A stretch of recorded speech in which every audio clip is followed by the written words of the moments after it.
Fair Latter-day Saints made the mistake of rebutting one of my videos. I thought it would be an excellent opportunity to illustrate how LDS apologists are willing to lie to protect their church.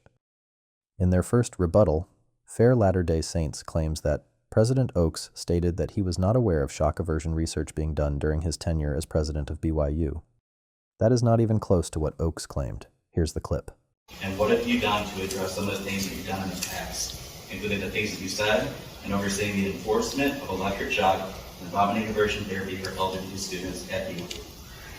Let me say about electric shock treatments at BYU. When I became president of BYU, that had been discontinued earlier and it never went on under my administration. Put that to one side. Did you hear Oaks say anything about his own awareness? Let's check again, just to be sure. Let me say about electric shock treatments at BYU. When I became president of BYU, that had been discontinued earlier and it never went on under my administration. Oaks claimed that the therapy had been discontinued earlier and never went on under his tenure. He did not claim any ignorance on the topic. He never said he was unaware of it. He positively claimed that the therapy never happened during his tenure. When given the opportunity to correct his false statement the next day, he declined to comment on the discrepancy between his memory and the research. He was given 2 chances to claim a lack of awareness, but he never did. Oaks's only statement on the matter, which he seems to stand by and refuses to correct, is a demonstrably false claim, a lie. And now Fair Latter-day Saints has had to put words in Oaks' mouth that he never actually used to provide him cover. They have lied to cover his lie. In their second rebuttal, they claim that Elder Holland was referring to approving new stakes, not organizing new stakes. That is irrelevant obfuscation. Let's remind ourselves what Holland was claiming. But a week ago Thursday, we created 15 stakes. And we're doing that más o menos every week, more or less. It might not be 15, but it's the week before it was 12.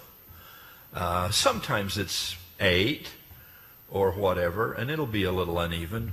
But the point is, I mean, we're talking double-digit stakes every week of our lives. Holland claimed that 15 stakes had been created in April. Not just approved, created. 0 of those stakes show up in the church's own reporting of stake creation in April, and all 3 months following have to be added together to reach 15 new stakes. Is Fair arguing that out of 15 approved stakes in April, 0 were actually ever organized? That doesn't sound like growth to me. Holland claimed that similar growth in the double digits was happening every week of our lives. He was referring to these figures as actual growth, not just approved hypothetical growth. Is Fair suggesting that the church approves double-digit stakes every week, but only actually organizes one? Because that's the true weekly average stake creation for that year. Nothing Fair says about what happens on which day matters. The numbers that Holland provides as evidence for staggering growth are off by an order of magnitude from the true figures. Double-digit average stake creation every week would produce at least 520 stakes by the end of the year. In reality, there were 92 added in 2016 for an average of 1.77 stakes per week. That's far from double digits, and far from Holland's fake statistics. He lied, and so did Fair. In their third rebuttal, Fair admits that the directive to commit investigators to baptism during the first lesson came from church-produced materials, including Preach My Gospel and a companion manual published by the church that establishes this practice as the rule, not the exception. This is refreshingly honest. However, they never address the actual lie that Ballard told, which was that church leaders don't know where this practice began.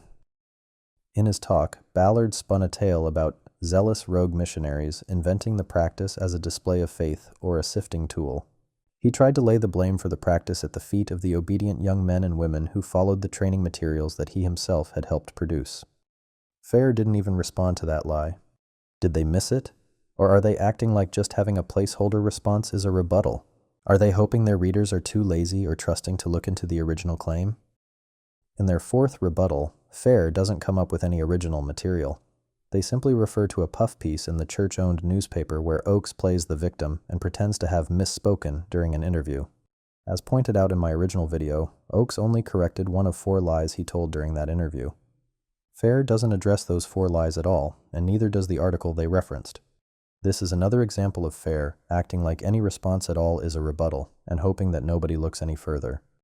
In their 5th rebuttal, Fair tries to characterize Jeffrey Holland's obfuscation as answering the question he thought was being asked, a slip of the tongue that he later clarified.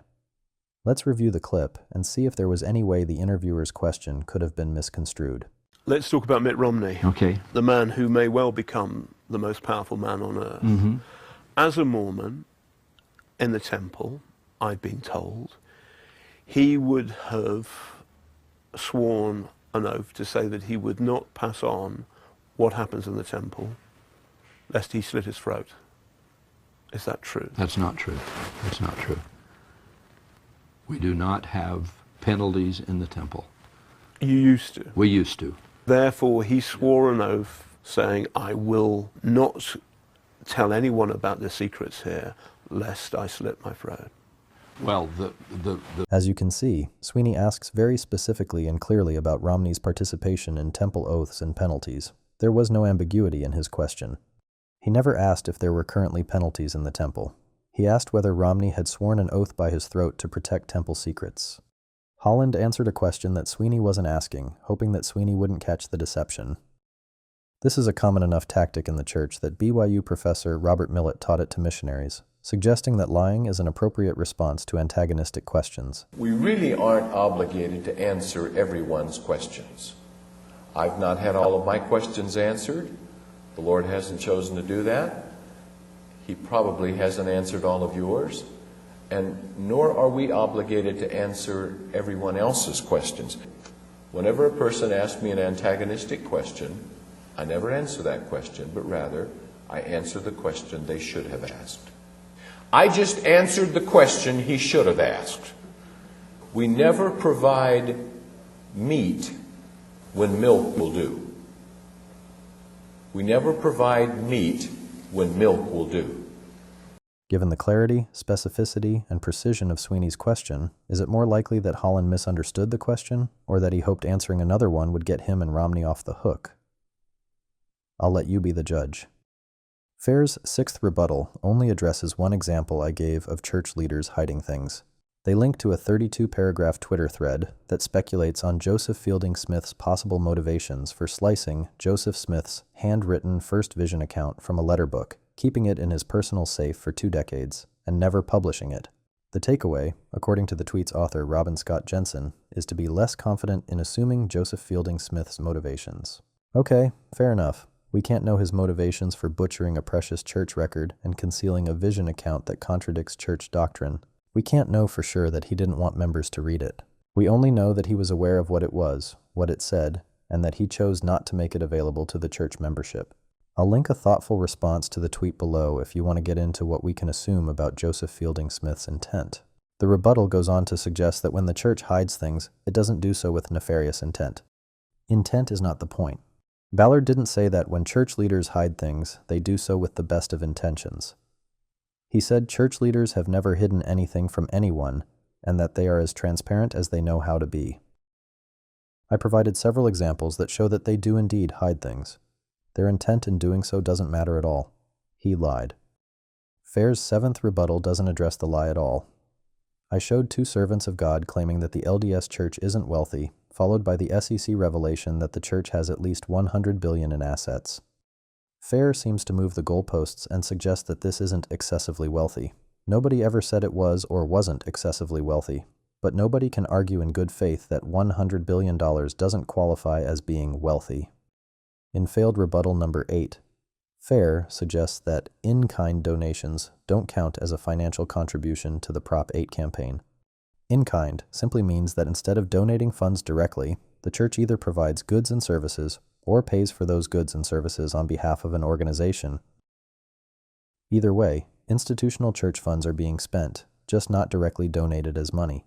So when Holland claims that, institutionally, not a single dollar, not 1 red cent, of money from the Church of Jesus Christ of Latter-day Saints went into Proposition 8, he is still lying. Church money went into goods and services that went into Prop 8. It's like claiming you didn't spend a single dollar on vacation because you exchanged your dollars for other currency before buying things. The dollars were still spent for the purpose of supporting Prop 8, just 1 step removed. This is a very stupid rebuttal. In failed rebuttal number 9, the first sentence makes no sense and conflates the 2 video clips. One clip shows Cook and Ballard claiming that LDS politicians don't ever ask the church what to do, and that the church doesn't interfere with or influence public politicians. The second clip shows a private church leadership meeting in which Ralph Hardy completely contradicts these claims, stating that Senator Gordon Smith always served the church's interests, that his staff was church broke, and that they sought marching orders from the church.